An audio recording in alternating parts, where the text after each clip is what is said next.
Mesdames, Mesdemoiselles et Messieurs, chers amis téléspectateurs, Balandianga Wabino, Guy Laurent Lobé, la autre, m'a dit analyste spirituel. Batata, maman, consommateur, il y a émission des analyses spirituelles, autre benga, ange.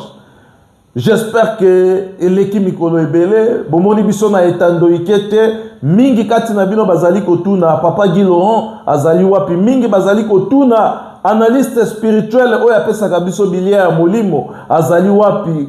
Analyste spirituel oyo asolola kanaba ange oyo nzambe na ba ange luba kitaka pona kolanda émission des analyses spirituelles azali komona na te azali wapi batata ba maman yango to sali sortie médiatique oyo juste pona koyebisa bino pourquoi absence na biso na ba réseaux sociaux, pourquoi absence na biso na ba émission oyo bokolanda katango nyonso les analyses spirituelles, pourquoi tozali komona na te. Nenge to bakatango nyonso analyste spirituel azali. Mingi babengi biso papa Guy Laurent. Pourquoi ozali ko effectuer ba émission te? Mingi pe to répondaki bango pona kolakisa bango situation oyo tozali na yango. Et mingi pe bazali ko se poser ba question toujours ya koluka koyeba. Papa na biso apesaka biso émission des analyses spirituelles azali ko sala lisusu ba émission te pourquoi? Yango to lobaki décembre eleki bozui ba émission proprement ditité. Janvier pe eleki bozui ba émission proprement ditité. Février tolobi ekolekate. Quelle que soit ma difficulté, quel que soit ma problème, quel que soit bitumba ya ndenge nini, tolobi février ekolekate, il faut to bana kopesa bino ne fût-ce que par semaine émission moko en attendant to fixer ma réalité, to fixer ma problème technique mususu oyo tozali na yango. Ndenge tozali koloba absence na biso zala ki di ya makambo mibale. Pour la information na bino tozali connecté. Tozali connecté na Yerusalem. Tozali connecté na ba paroisse presque nyonso ya lingomba na biso. Et ba ange bazali ba pesa ka biso ba information, ba ange bazali bapesaka biso basango ya baparoisse ndenge ezali kotambola bisika oyo bango bazali et bayebi ete biso tozali ba défenseur ya idéologie ya tata Simo Kimbangu, ba défenseur ya idéologie kimbongisme et bayebi pe ete biso tozali ba soda ya piko ya tata Simo Kimbangu kiangani oyo tango nyonso tozalaka na fro pona kobunda bitumba ya défense. Il y a autorité à Mokonzabule Tata Simo Kimbangu pe, dignité à Mokonzabule Tata Simo Kimbangu pe, ba honneur ya Mokonzabule Tata Simo Kimbangu Kangani. Ba soda na ye bazali et tozali ko sala musala ndenge to ko sala kakaka. Awa tolingaki to yebisa na ba internaute, ba consommateur ya émission les analyses spirituelles était absence na biso ezala ki di na makambo mibale ya liboso ndenge tolobaka nzoto ezali nzoto, molimo pe ezali molimo. Nzoto etungisamaki moke et tata Simo Kimbangu alakisi bokasi na ye, alakisi nguya na ye et petit à petit ndenge tolobaka nzambe azali ko restaurer oyo nyonso oyo ezalaki lokola pasi na kati na bombo na biso to na kati na nzoto na biso. Tata Simo Kimbangu kiangani azali nzambe ya solo. E biso baye tolandaka ye tondimelaka ye na likukumate kasi tondimelaka ye na mabanzo na biso mobimba. E eliki ezali ete baoyo nyonso bakondimelaka ye na bosolo na mabanzo bazwaka soutien na ye pe bazwaka secours na ye, peu importe circonstance, peu importe bitumba, peu importe situation oyo yo zali na yango.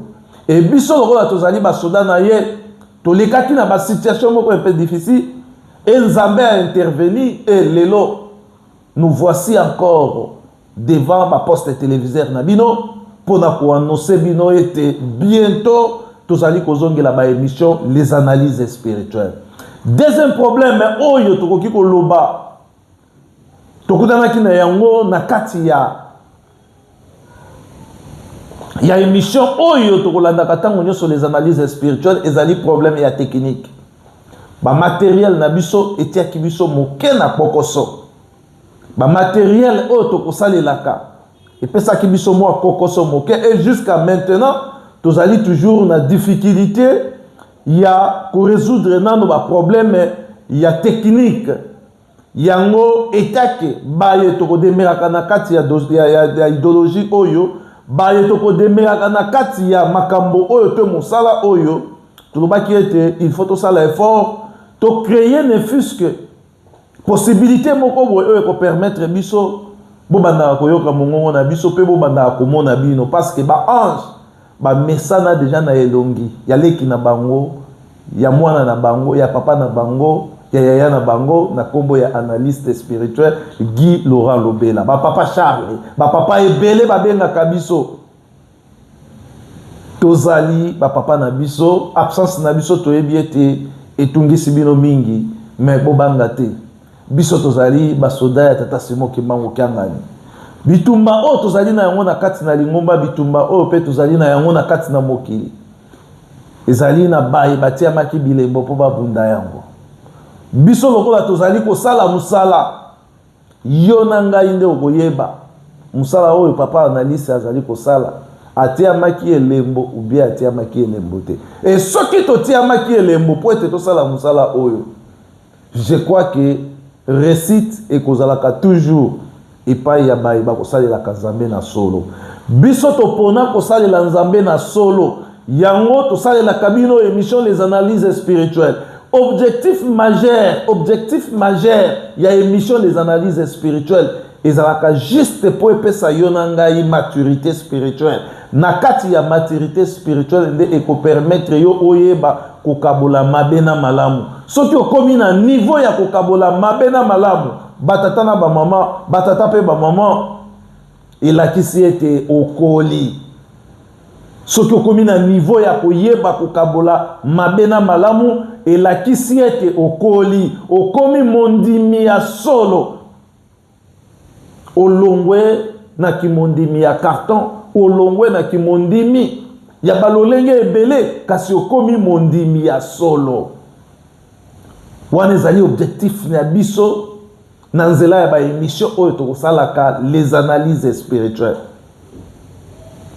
posa na biso ezalaka to comprendre posa ya nzambe ezali nini na mai azali koyebisa biso na mai azali kolakisa biso na mai tozali koyoka tango nyonso epai na ye posa na ye ezalaka nini posa ya tata Simo Kimbangu Kyangani ezalaka nini yo osalaka ndenge nini po oyeba posa na ye parce que yo na ngai tosi toyebi soki tosali posa ya nzambe nde nzambe akopesa biso oyo ye abongiselaki biso soki tosali posa na yo yo ozali mutu ozali pe mutu ya masumu ngai pe nazali mutu nazali pe mutu ya masumu baposa na biso ekomema biso esika mosusu te soki na lifelo te yango batata bamama biso tosala effort baye nyonso balandaka biso tomema conscience na bango na koloba ete bakoma na niveau ya maturité spirituelle oyo ekopermettre bango bayeba kokabola mabe na malamu e basala effort pe ya koyeba posa ya nzambe parce que soki nano comprendre te likambo ezali mabe likambo ezali malamu koyeba posa ya nzambe te c'est-à-dire po mutu akoma na capacité ya koyeba posa ya nzambe il faut ye moko nano mutu wana azala capable ya koyeba kokabola mabe na malamu nde akokomprendre ke oyo ezali posa ya nzambe yango moni biso na ba émission les analyses spirituelles tosalelaka sentiment te tosalelaka sentiment te tolukaka réellement toyeba nzambe alingi nini parce que soki toyebi oyo nzambe alingi eke tosali yango ndenge ye alingi oyo etikali ezali sous devoir na biso te ezali devoir ya ye tata nzambe soki akofongola biso miso soki akofongola biso matoi soki akomonisa biso bikamwa parce que tosaleli ye na solo parce que toyokeli ye parce que totosi ye wana ezali lisusu biso te yango omoni à chaque fois tozali ko sala ba émission ba révélation na biso et mayetolo baka ezwaka kaka esika na mitema ya bato parce que ezali makambo oyo ewutaka na nzela ya Nzambe et Nzambe pe apesaka biso yango ezali te parce que biso tozali extraordinaire ezali parce que tomitiaka na exercice ya koluka koyeba posa na ye tosalela ye ndenge ye alingi po ete oyo ye abongiseli biso tokoka kozwa yango. Batata ba maman bandeko balandi émission des analyses spirituelles.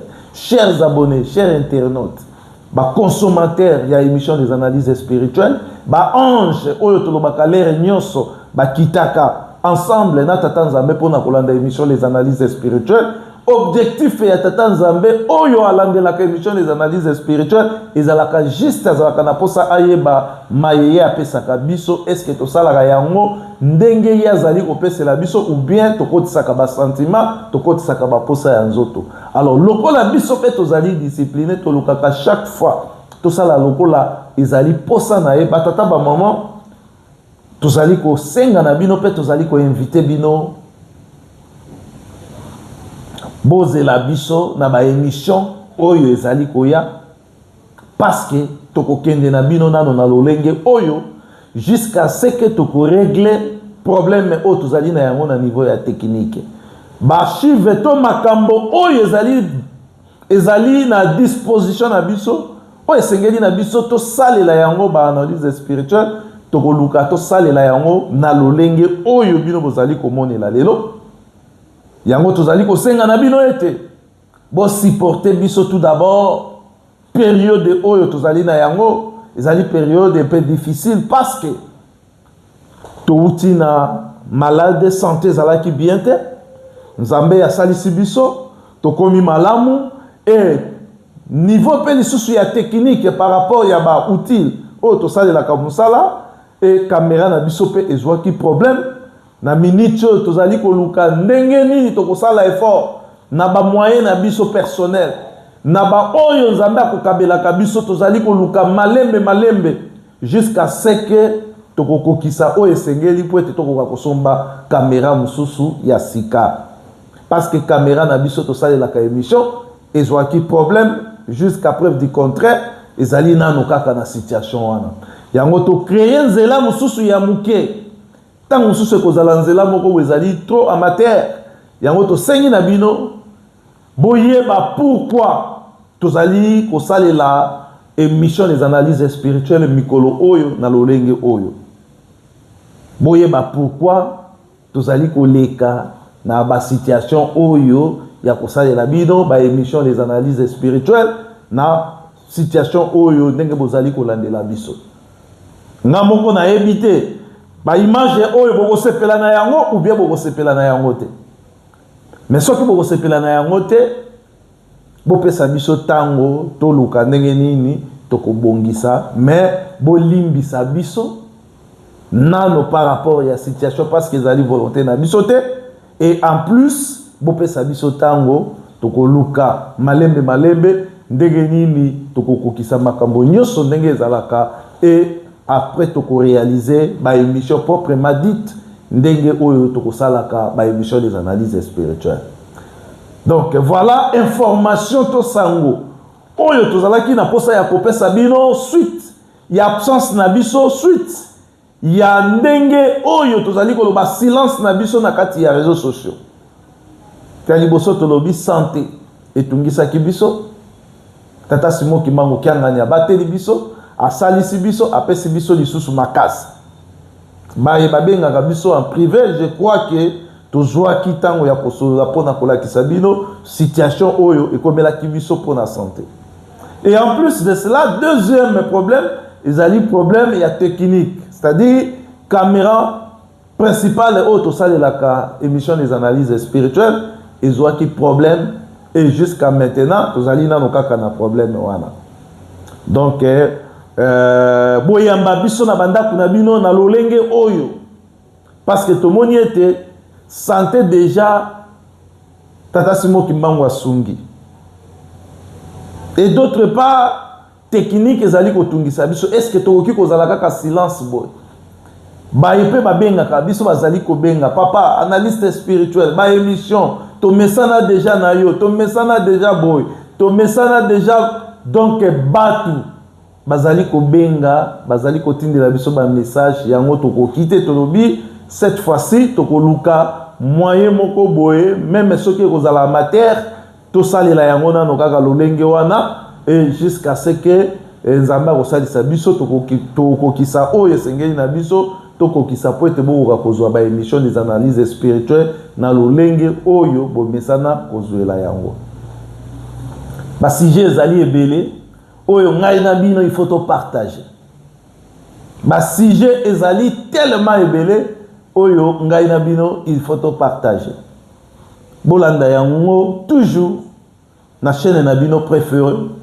Africa 21 TV esika nini tokotiaka banzembo ya lingomba esika nini tokotiaka maloba ya bapapa e esika nini pe tokotiaka bamateya oyo banganga nzambe bakopesaka biso ntango nyonso eloko mosusu tolingaki toloba rendez-vous ya chaque mardi neti toza koloba boye lelo ezali mardi toza direct soki botali na Africa 21 bokomona ke tozali direct malgré ba matériel ezali na problème mais toza ko sala effort par rapport ya connaissance o tata Simo Kimbangu kianganya pesi biso de façon que to partager message ya lingomba à travers le monde ba mesana kolanda biso na Africa 21 TV programme ya chaque mardi to kozanga rate kolekisa yango bolanda yango soki omoni ete ozali na difficulté ya kokota na Africa 21 TV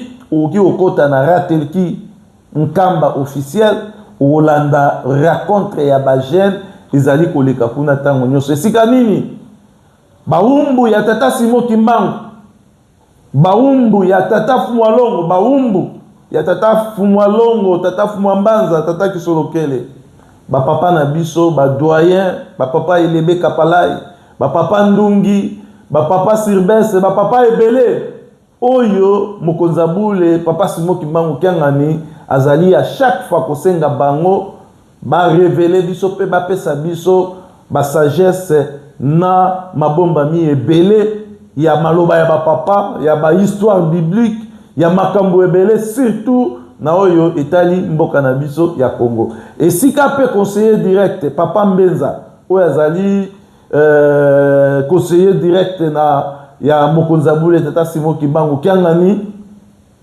akopesaka pe biso ba secret ya 5 mois tokozwaka yango toujours na raconte ya ba jeune yango tozali kosenga na ba internaute na biso il faut tolongwa na kati ya distraction il faut tolongwa na kati ya distraction mokonzabule tata Simo Kimbangu kiangani déjà ayebisaki biso alors bi réseaux sociaux ezali malamu soki tozali kosala malamu réseaux sociaux pe ezali mabe soki tozali kosala mabe c'est-à-dire biso bakimbangiste tozali batu ya kolongwa na kati ya distraction tozali komona changement ya ba défilé tokolobela yango tokobetela yango pesete parce que biso tozali batu mwindu mutu mwindu ayokaka mbala moko te alors biso tokosala effort suivi ezala na oyo etali likambo ya défilé ezali mabina te posa ya mokonzabule tata Simo Kimbangu kiangani ezali ete différence ezala entre biso na batu ya libanda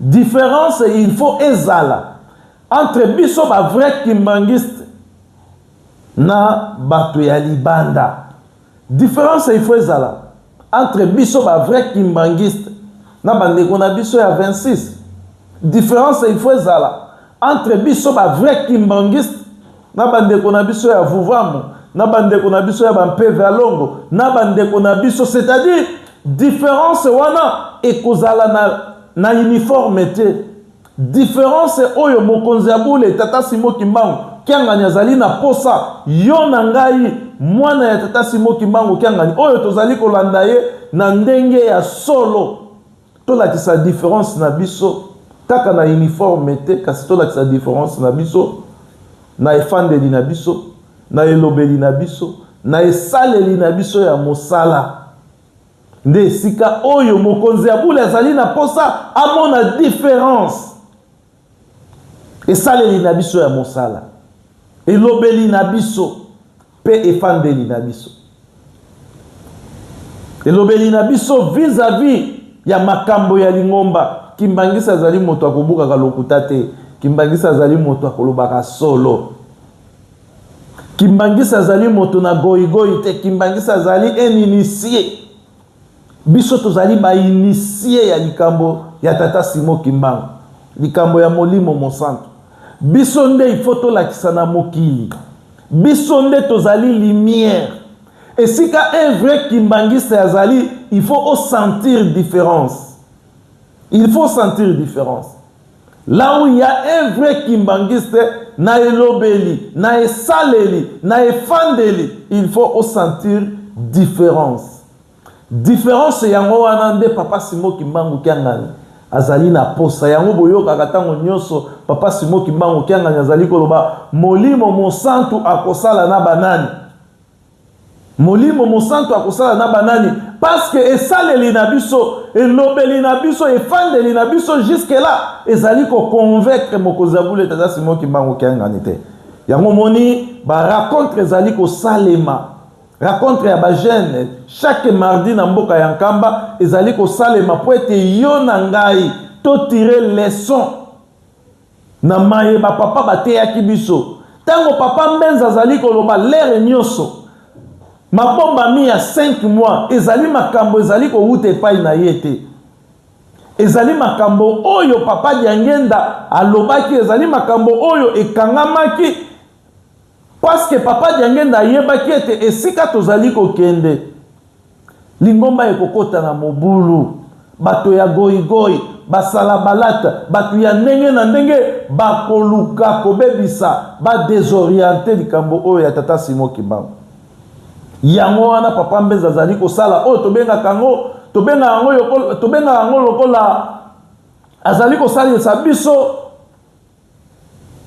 ba révision ya ba matière nyonso oyo papa Diangenda apesaki biso.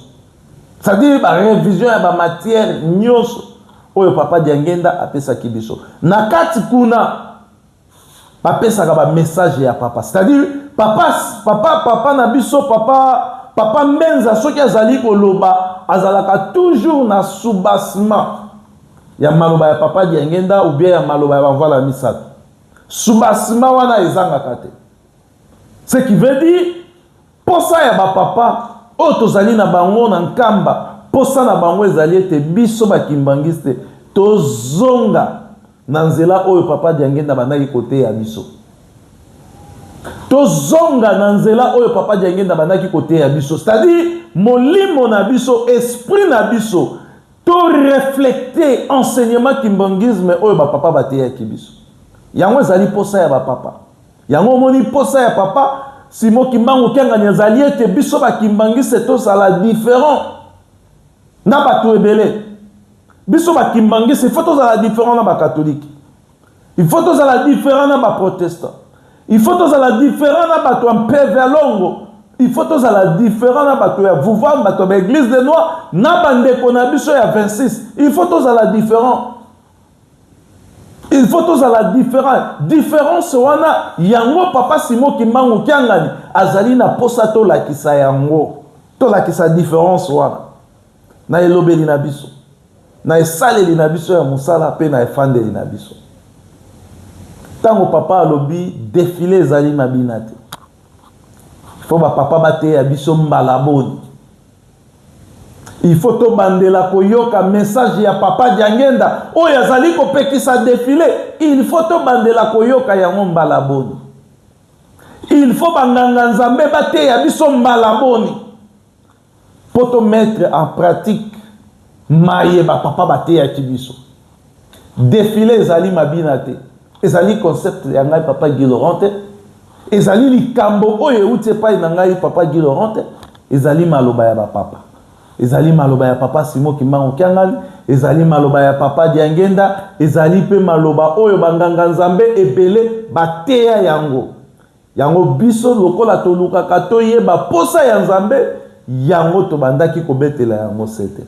Ba sujet ezali tellement ebele oyo tokosolola ngai na bino batata ba maman vous allez toujours branché, connecté. Même esprit, même morale. Tata Simo qui m'a azana contrôle. Voilà. Bah il mais ça na ko benga, bo encourager biso, bo conforter biso et bo pe saper biso makasi. Ba soutien na bino pe ezali très important. Surtout ba soutien moral.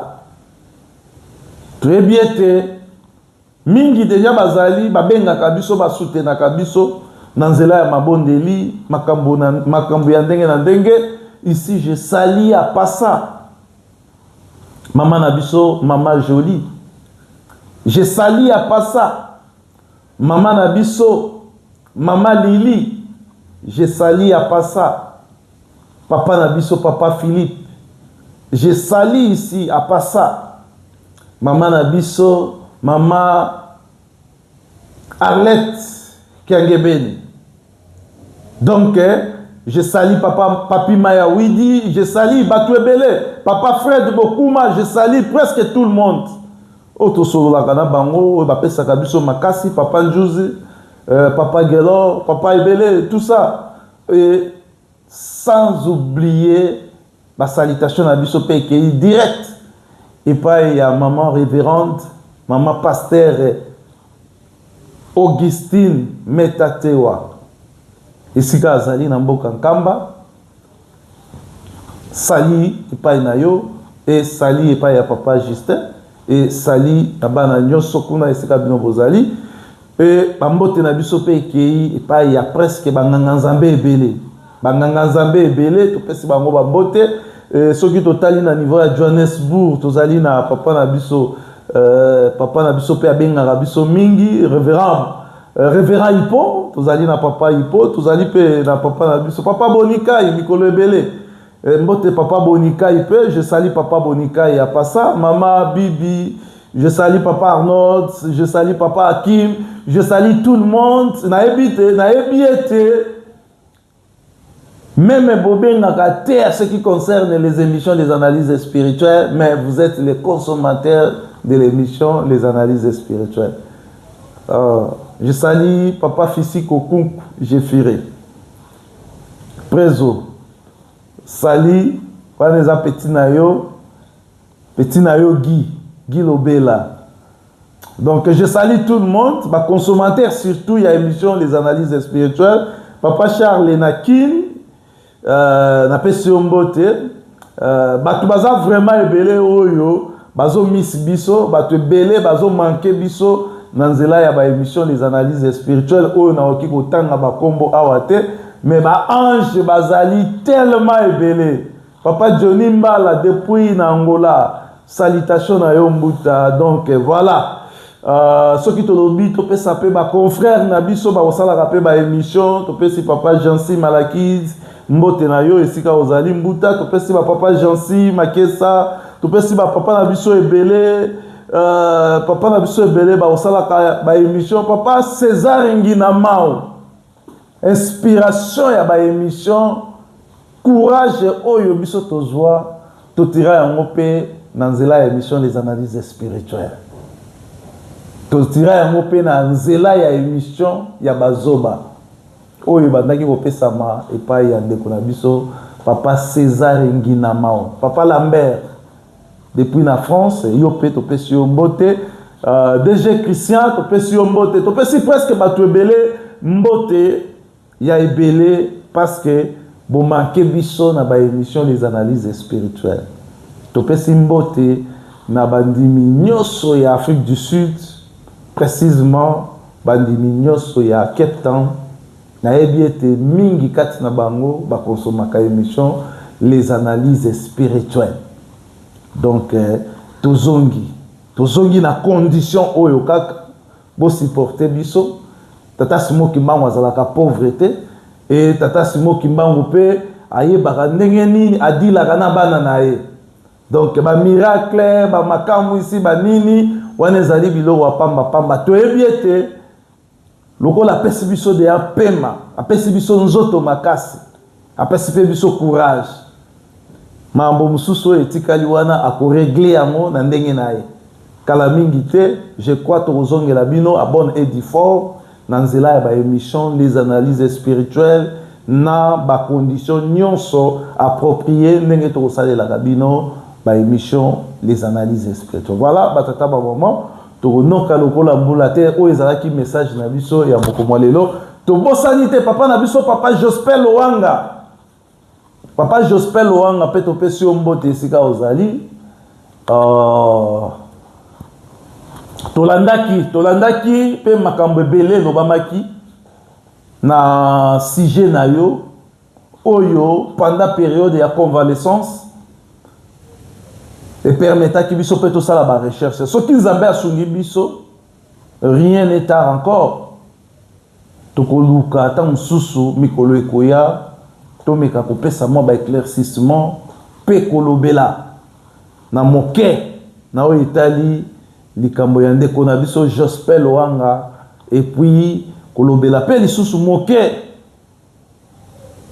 na makambo oyo toyokaki pe ezali koleka tout autour na ye ndeko na biso pe papa na biso papa na biso papa Mbote Muzila pe topesi yo mbote kulutu topesi yo mbote esika ozali asalaki pe ba émission amekaki ko déplorer moi makambo ebele na sujet ya papa Jospel Owanga.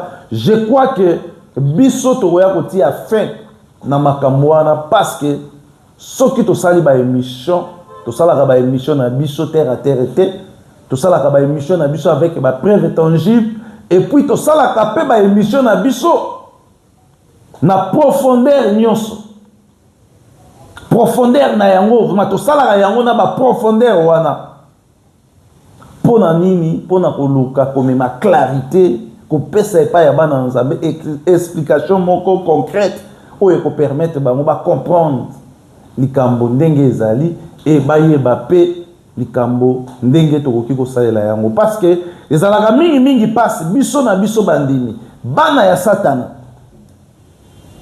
bazalaka na solidarité ya makasi par rapport ya bana ya nzambe.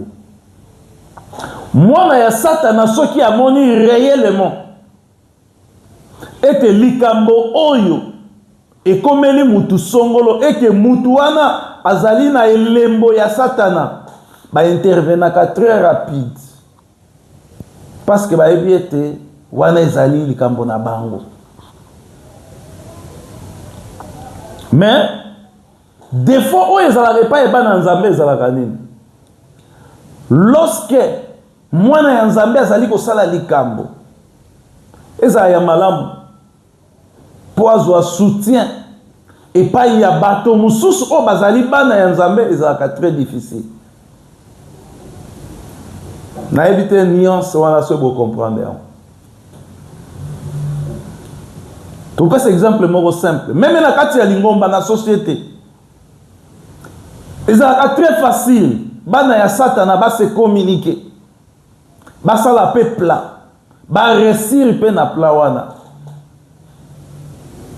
ezalaka très facile et pas ya bana ya satana ba se soutenir entre bango na bango parce que bayebani na bilembo na bango tango atali muninga amoni ete azali na elembo ya grand maître akoporter soutien epai na ye parce que ayebi ete soki grand maître ayoki ke aportaki soutien aobakisa ye bapete mais ezalaka passe epai ya bana na nzambe lorsque mwana ya nzambe moko azali na problème ngai nazali mwana ya nzambe yo ozali mwana ya nzambe mais tozalaka na légèreté ou bien tozalaka na mwa difficulté moko boye ya ko se soutenir entre biso na biso bana ya nzambe. Biso tosalaka ba émission oyo des analyses spirituelles mais soki otali batu oyo babundisaka mingi émission des analyses spirituelles batu oyo babundisaka biso ezali pe kaka batu oyo soi-disant ou entre guillemets babengama bana ya nzambe. Mais émission des analyses spirituelles toyebisaka bino ezali la seule émission nzambe akosomaka yango ye na ba angelu na ye. Mais tala siko émission oyo nzambe na ba angelu baza kolanda mais yo ozali pe mwana ya nzambe entre guillemets mais ozali ko loba émission des analyses spirituelles. Ah papa wana lobaka pamba. Ah papa wana boye. Ah okoki ko employer ba terme nyonso, mais ozali mwana nzambe. Raison pour laquelle tolobi awa ete bana ya nzambe bazalaka na difficulté ya ko se soutenir entre bango. Mona maina kota makambo ane zate, mais oyebi au fond du cœur que makambo oyo analyse azali koloba, makambo oyo ndeko songola azali kosala, ezali makambo ezali kopesa lingomba lokumu, ezali makambo ezali kopesa, ezali ko valoriser lingomba. Mais très facile ya ko rejeter oyo bisona yo tozali kosala etaki bana na nzambe. Ndeko na biso Jospin Lwanga tolandaki ba intervention ya bato, tolandaki mayemalekaki, tosali pe ba recherche na biso na se ya convalescence na biso, neti moment impermetaki na note moyen to effectuer ba émission ezalaki te, mais to luka to effectuer ba émission pour topesa pe éclaircissement na biso, topesa moins éclaircissement par rapport ya likambo oyo ya ndeko na biso Jospin Lwanga, ba titre oyo ye a présentaki pa ya mokonza boule par rapport au pe ya mosala oyo ye akosalaka. Parce que soki ozana connaissance te, soki po ozali na elembo te, ezali difficile oyeba ko exploiter makambo ya malamu oyo tango mosusu mwana na nzambe azali kosala. Parce que nanu to komi na capacité ya ko comprendre mabena malamu te. Nanu to komi na capacité ya koyeba ko kabola mabena malamu te. Parce que mutu oyo akomi na capacité ya ko comprendre pe ya koyeba ko kabola mabena malamu. Soki mutu azali kosala malamu, est-ce que mwana na nzambe akozanga ko soutenir mutu oyo azali kosala malamu? Soki okomi na capacité ya ko comprendre mabena malamu, ya koyeba pe ko kabola mabena malamu, est-ce que soki mutu azali kosala malamu et que yo ozali mwana na nzambe, ozali pe na elembo ya nzambe, est-ce que okoki kobundisa mutu oyo azali kosala malamu? Malamu ezali na balolenge ebele. Na kati ya lingomba, malamu ezali na balolenge ebele. E balolenge ebele oyo malamu ezali na yango na kati na lingomba, ezali ete lokola ngai papa Guy Laurent nasala la émission des analyses spirituelles, nazali mosantu te. Mais malamu na ngai il faut dominer mabe na ngai. C'est-à-dire malamu na ngai il faut dominer mabe na ngai. Mwana na nzambe pe ba yebaka ye ndenge wana. Tango bolamu na yo to malamu na yo, efandeli na yo, elobeli na yo, esaleli na yo, ezali ko convaincre nzambe po ete yo bianga mwana na ye. So zana 80% ya bolamu. Ta mususu mabe mususu nzambe akoki otanga yango te. Tolobi awa te ete biso tozali kosala mabe. Tolobi pe awa te ete biso tozali kosala malamu. Tolobi pe awa te ete ndeko na biso Jospin Lwanga azali kosala mabe ou bien azali kosala malamu. Mais tokobima, tokolobela likambo ya ndeko na biso Jospin Lwanga avec ba preuve oyo biso ba analyste spirituel tokobimisa yango, parce que biso tosala makambo na connaissance de cause. To sala yango pona ko sepelisa yote, to sala yango pona ko sepelisa bato ya mokilité. Émission les analyses spirituelles, to sala yango pona ko sepelisa tata nzambe. Ndenge pe to zali koloba awa, tangu to kolobela likambo ya ndeko na biso Jospin Lwanga, yo esika okozala to sepelité, biso to zali na problème te, mais biso to koluka to kota na bozindo, to sala yango to lobela yango ndenge esengeli, to ndenge oyo yango ezaleli po nzambe asepela. Parfois pe koki kozala ndeko na biso Jospin Lwanga azali na raison ya makambo misusu, mais biso na yo tozali koluka ko humilier. Et tango tozali koluka ko humilier, est-ce que nzambe esika azali akosepela? Akosepela te. C'est-à-dire tosala makambo awa po to sepelisa mutu te. Biso tango tokobima soki ndeko na biso Jospin Lwanga azali na mabe tokolakisa mabe na ye. mais soki ndeko na biso Jospel Wanga azali na malamu tokolakisa pe tete makambo ya ndeko Jospel Wanga ezali makambo ya malamu. Et puis makambo nyonso wana pe il faut totalaka yango pe selon mikanda ya Lingomba. Ya parfois batu misusu bazoya ko juger yo na ngai na ba critique moko oyo ezali ko bala na te na mikanda ya Lingomba. Oyo ezali ko bala na te. C'est-à-dire biso to yaka na ba preuve. Tango na bimi na memi ba preuve. Et ba preuve wana nde e ko convaincre na yo muto zali ko landa na ye muto zali ko yoka biso nyos mutu na mutu ayeba ko zwa par na ye. Soki oyebi ete ozalaki na kati ya mabe bongisa. Soki pe oyebi ete okoselaki moninga makambo senga bolimbisi. Et soki pe oyebi ete ozali kosala malamu continue na kosala malamu kolanda bilobela te kolanda pe mbaye biso na bato mosusu tokolobaka te na banzela ya etando ike. Voilà au moins mon cas ya éclaircissement oyo tolingaki kopesa na sujet ya ndeko na biso Jospel Wanga parce que butu ata eumeli tongo etana kaka. Tozalaki maladie, tozalaki santé, tozalaki compliqué. Toyokaki sango et tosali ba recherche na période ya convalescence et tozui ba élément oyo tokoluka tobima pona topesa pe ba éclaircissement na biso. Tozali koloba awa likambo ya défilé zali mabina te. Ba pasteur nyonso na ba paroisse bosala ba suivi. Tozali na posa ya changement. Mokonzi abule zali na posa ya changement. Changement wana alobi yango changement wana ezala ya mbebute ezala changement oyo ko permettre biso to mona bokonzi ya Nzambe. Esika to uti to yebi. Esika pe to komi to yebi kasi esika to zali ko kende yo na ngai to yebi te. Et mokonzi abula pesi biso chance. Alobi ki mona meso ezali. Ki mona meso ezali. Tango balobi ete défilé ezali mabina te. Papa Simo Kimbangu alobi totika kobina. Tango yo otiki kobina, mais mutu mususu azali ko continuer kobina, ki mona meso yango wana.